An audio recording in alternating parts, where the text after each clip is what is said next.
People are eating, thinking it'll nourish their life. It's not doing much to them except filling them up. Nothing much. If the nutrients do not have necessary iron, vitamin A, C, D, B6, B12, folate, iron, all these things, you become far more susceptible. In 1930s, what one orange would give you, today you need to eat 8 oranges. Okay, I will take more pills, more pills, more pills. It's not going to work like that.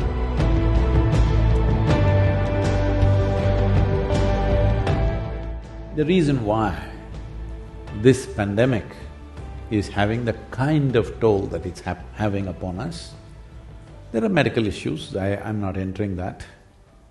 One fundamental thing is, the soil nutrients are so low. How low is it? The soil depletion, I'm only talking about United States. The soil depletion in United States has led to 21% drop in vitamin A in all the fruits, vegetables and everything else that you're eating. 30% drop in vitamin C, 37% drop in iron levels, 27% drop in calcium levels. The things that today you all think is very healthy to eat salads and stuff, the spinach, what is your favorite leaf? The lettuce and tomatoes and other things which you normally use in your salad. From the early 20th century, what level of nutrients they had and what they have today is only 10% left, 90% lower than what it was in early 20th century. So you're largely eating water sacks without much nutrient in it. If we had that level of nutrition, our ability to… not 100%, but our ability to counter this would have been different. We would be at a different level of immunity that it wouldn't be such a scare. So many people need not die. I'm saying over 6 million people have died in the world. United States alone is nearly 900,000 now. Just United States alone is nearing 900,000 number of deaths. The nutrient studies across the world are showing the nutrient depletion in the food across the world is so significant, it's tragic that we are eating something thinking it is food that nourishes us, but actually it has nothing. The question is not even… I'm not even going to the place of fertilizers, pesticides, herbicides, I'm not even going there about… that is outright poisoning, all right? I am talking about depletion of food. That itself is tragic. People are eating, thinking it'll nourish their life. It's not doing much to them except filling them up. Nothing much. And that is one reason why we have to fear the pandemics. And I've been listening to some of the top virologists in the world, they're all saying that this may not be the end, because the very nature and structure of the corona, the fundamental corona as such, already you have seen 2-3 variants. Now we are talking about Mr. Omicron, he sounds like a guy. So they are saying far more virulent and far more capable viruses can easily develop with a small rejig in their basic structure, and they're very much capable of doing that any moment. So that is what every government fears, that is what every scientist fears, and that should be the concern of every citizen. But in all this, soil has a significant role. Let's come to the food that we eat.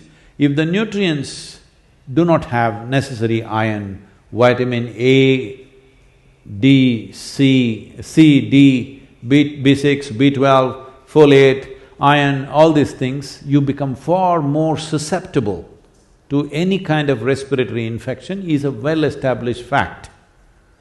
And right now, that is a serious condition because 90% of the Americans are deficient in vitamin E.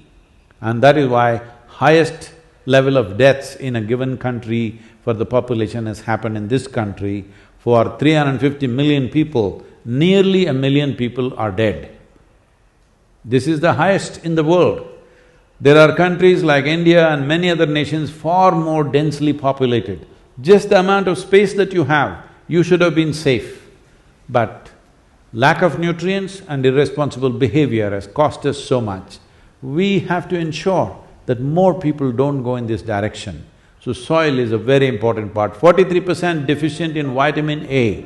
Loss of integrity of skin in the mucous membrane happens when there is not enough vitamin A, and that is one sure way of having serious implications to any respiratory infections that we get. And we must understand this COVID is essentially a respiratory tract infection, and which can go into various kind of complexities later.